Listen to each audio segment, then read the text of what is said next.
खबर आपको दें कि सदर पीटीआई परवेज इलाही ने अपना नाम ईसीएल से निकलवाने के लिए लाहौर हाई कोर्ट से रुजू कर लिया। तफसील जानते हैं, डॉन न्यूज़ के नुमाइंदे राना बिलाल हमारे साथ मौजूद है। राना बिलाल, आगाह कीजिएगा।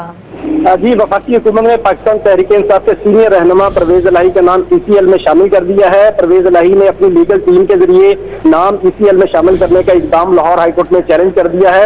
इस दरखास्त में वफाकी हुकूमत, वजारत दाखिला समेत दीगर को फरीक बनाते हुए परवेज इलाही ने ये मौक़िफ़ इख्तियार किया है कि उन्होंने उम्रे की अदायगी के लिए बैरून मुल्क रवाना होना था, लेकिन उनका नाम गैर कानूनी तौर पर ईसीएल में शामिल कर दिया गया है।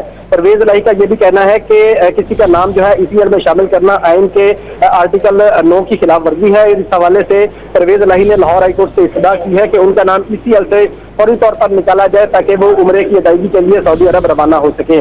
लाहौर हाईकोर्ट के रजिस्ट्रार ऑफिस ने परवेज इलाही की इस दरखास्त को समाअत के लिए मुकर्रर कर दिया है। जस्टिस अली बाकर नजफी जो है कुछ देर बाद परवेज इलाही की इस दरखास्त पर समाअत करेंगे। परवेज इलाही ने अपने वकील अबूजर सलमान नियाजी की वसासत से नाम ईसीएल में शामिल करने का इल्जाम लाहौर हाईकोर्ट में चैलेंज किया है, जिस पर कुछ देर बाद लाहौर हाईकोर्ट का सिंगल बेंच समाअत करेगा। तफसील हमें अपडेट करते राना बिलाल, आपका बहुत शुक्रिया।